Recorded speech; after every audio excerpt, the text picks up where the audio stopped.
स्वर्ग शब्द का अर्थ केवल इंद्रलोक नहीं हो सकता, नहीं तो पूतनादि के प्रसंग में यातुधान्य पिसा स्वर्गम अवाप जननी गतिम, यातुधानी जो राक्षसी थी वो स्वर्ग चली गई, तो स्वर्ग से तो लौटना पड़ता। क्षीणे पुण्य मर्त्यलोकम विसंति, इसे सिद्ध होता है स्वर्ग का अर्थ भगवत धाम भी होता है। सत्रम स्वर्गाय लोकाय सहस्र सममासत, 1000 वर्ष तक चलने वाले यज्ञ का संकल्प लेकर ऋषिगण स्वर्ग लोक की अर्थात भगवत प्राप्ति के लिए अनुष्ठान में लग गए। बड़ा विचित्र बात है, अगर कोई यज्ञ 1000 वर्ष के लिए चालू किया जाए तो क्या कोई गारंटी है कि आचार्य अथवा यजमान बीच में टपक नहीं जाएंगे? बोलो राधे राधे। क्यों भैया अशोक जी, 1000 वर्ष का यज्ञ अनुष्ठान किया जा सकता है, अब तो 12 वर्ष का भी करना मुश्किल है। पता नहीं बीचे में गुरु जी राधे राधे हो गए, अब ट्राली लाओ गंगा जी ले चलो। तो भागवत में लिखा 16वें अध्याय में कि इहो कहू तो भगवान, यमराज को ऋषियों ने बुलाया, ए सुनो महाराज यहाँ आओ, आसन डाल दिया, बैठो। हाँ, और जब यमराज बैठ गए आके तो बोले क्या करना है? न तावत म्रियते कश्चित यावदास्त इहांतक, जब तक तुम यहाँ बैठे रहोगे तब तक कोई मरेगा ही नहीं। इसे ऋषियों ने यमराज को ला करके अपनी यज्ञशाला के कोने में बिठा दिया। भागवत में लिखा, अब न कश्चित म्रियते, अब कोई नहीं मरेगा, तावत तब तक, यावत आस्ते इहांतक, जब तक अंत तक भगवान यहाँ बैठे रहेंगे। 1000 वर्ष का यज्ञ होए तो धुआं पीते पीते गोरे पंडित भी काले हो जाएंगे, अगर ब्याह पहले न हुआ हो तो खतरे में पड़ जाएंगे। बोलो राधे राधे। तो ऋषियों ने कहा दिन भर यज्ञ नहीं करेंगे, दोपहर तक करेंगे यज्ञ और दोपहर बाद होगी कथा। बोलो राधे राधे। यहाँ भी वही सत्य चल रहा है, दोपहर तक पूजा हो गई यज्ञ की और दोपहर बाद क्या होगी? कथा होगी।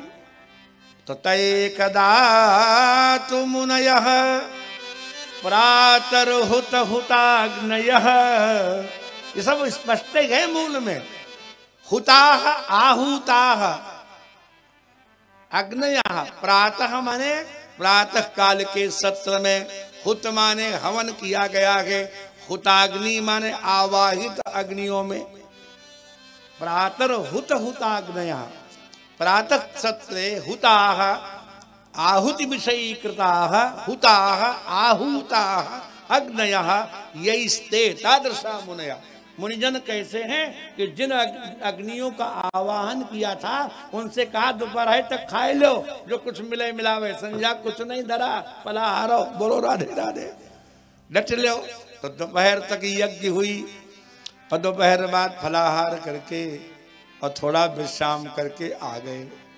वाकई सूत जी से कहा कि हे सूत जी, आपने सारे इतिहास पुराण पढ़े हैं, यान वेद विधाम श्रेष्ठो भगवान बादरायण, वेदज्ञों में श्रेष्ठ वेदव्यास जितना जानते हैं वो सब तुम जानते हो। यही तो बात। देखो अगर चेला पक्का हो महाराज जी तो गुरु जी की सारी विद्या चेला ले लेता है और अपना अनुभव अलग होता है। आजकल तो चेला वही विद्या लेने को तैयार नहीं जो गुरु जी के पास है थोड़ी मोड़ी। कहां से कोई विद्वान बने? पुराने जमाने में शिष्य ऐसे होते थे कि गुरु जी की सारी विद्या ले लेते थे, उन पे नहीं छोड़ते थे कण भी, अपने अनुभव से और ज्यादा हो जाते थे। इसीलिए तुलसी कहते हैं कि नाना पुराण निगमागम सम्मतम यद, ये गुरु से मिला, और रामायणे निगदितम क्वचिदन्यतोपि, तो अन्य तो क्या है? तो अपना अनुभव निज उठे ना। और कुमारिल भट्ट और उनके चेला प्रभाकर, अच्छा कभी कभी चेला इतना ज्यादा पढ़ लिख जाता है गुरु जी से शास्त्रार्थ करने लगता है, और गुरु कितना अंगूठा टेक होए चेले का शास्त्रार्थ नहीं बर्दाश्त करता है, और चाहे कहूं भी खुल जाए। तो चेले का नाम था प्रभाकर और उसको गुरु जी कहते थे। गुरु जी उसको गुरु मत कहते, गुरु तुम गुरु हो। और उसका कारण क्या था, शायद आपने कथा सुनी हो कि कुमारिल भट्ट पढ़ा रहे थे विद्यार्थियों को और पढ़ाते पढ़ाते पंक्ति आई कि अत्र तु नोक्तम तत्रापि नोक्तम इति पौनरुक्त्यम। सामान्य अर्थ है अत्र तु नोक्तम, यहां तो नहीं कहा, और तत्रापि नोक्तम, और वहां भी नहीं कहा, इति पौनरुक्त्यम, ये पुनरुक्ति हो गई। तो पुनरुक्ति तो तब हो जब यहां भी वही बात कही हो और वहां भी वही बात कही हो। अत्र तु नोक्तम, यहां तो नहीं कहा, और तत्रापि नोक्तम, वहां भी नहीं कहा, इति पौनरुक्त्यम, तो पुनरुक्ति कैसे हो गई। कुमारिल भट्ट पढ़ाते पढ़ाते इस पंक्ति में रुक गए। विद्यार्थियों का तुम लोग अब उठो, नहाओ धो, भोजन आदि करो और उसके बाद सायंकाल इस पंक्ति पर विचार करेंगे। इंसान लगा के रख गए। प्रभाकर नाम का चेला छोटी कक्षा का था, गुरु का मुंह लगा। जब गुरु गए अपने नित्य कर्म करने तो उन्होंने खोली वही पुस्तक और देखता रहा ध्यान तक, उसकी समझ में आ गया तो उसने उसका संधि विच्छेद करके ऊपर अपनी कलम से उसी जगह लिख दिया। सायंकाल जैसे गुरुजी ने पुस्तक खोली, ऊपर लिखा था, एकदम पंक्ति लग गई, चमत्कृत हो गए। सारे विद्यार्थियों को बुलाया, कहा हमारी पुस्तक में किसने लिखा। तो प्रभाकर बेचारा डरते डरते खड़ा हुआ, गुरुदेव ये अपराध मैंने किया है। बुलाया, तुरंत विद्यार्थियों को कहा आज से तुम्हारा गुरु है, इसका नाम गुरु रखा जाएगा। माने उसने संधि विच्छेद कर दिया। अत्र तुनोक्तम माने अत्र तुना उक्तम, यहां जो बात तू से शुरू की गई है, तत्र अपिना उक्तम, यही बात वहां अपि शब्द से कही गई है। बात एक ही कही गई है, यहाँ तू से शुरू की गई, वहां अपि से शुरू की गई है, तो पुनरुक्ति ही। ये बात कुमारिल भट्ट की समझ में आ गई, तुरंत उसको गुरु की उपाधि दी, गुरुमत। और उस गुरुमत में एक बड़ी सुंदर प्रसिद्ध आख्यायिका है कि कुमारिल भट्ट का मत ये था कि मरने के बाद जब शव को दाह के लिए ले जाते हैं तो मार्ग में भी एक जगह विश्राम देना चाहिए और वहां भी एक पिंड दिया जाता है। लेकिन प्रभाकर का मत था नहीं, जहां से शव उठाया जाए वहां पर एक पिंडदान किया जाता है और उसके बाद वहां चिता के बाद ही एक पिंडदान किया जाता है। स्मशान घाट में रास्ते में कोई पिंडदान करने की जरूरत नहीं है। कुमारिल भट्ट बोले नहीं, शास्त्र का मत है रास्ते में विश्राम स्थल पर भी एक पिंड होना चाहिए। और वो समझाते रहे, वो कहे नहीं गुरुजी ये बीच की जरूरत कोई नहीं।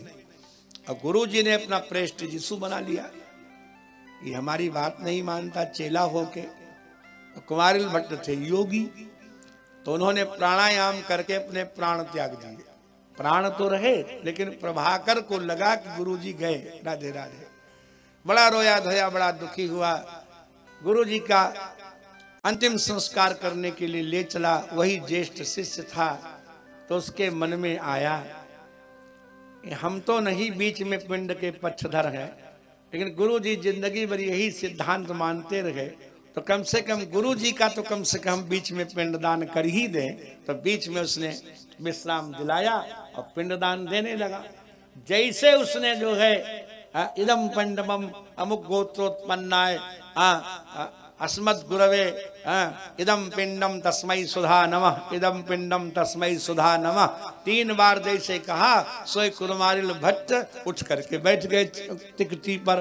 बोले प्रभाकर जिदम मया, मैं जीता, तो सचमुच मानता है कि बीच में भी पिंडदान करना चाहिए, तभी तो कर रहा है। तब प्रभाकर बोले अच्छा गुरुजी ये बात है, जीते तो, लेकिन मृत्वा जीतम, मर के जीते, जिंदा नहीं जीत पाए, समझे। तुमको जीतने के लिए मरना पड़ा।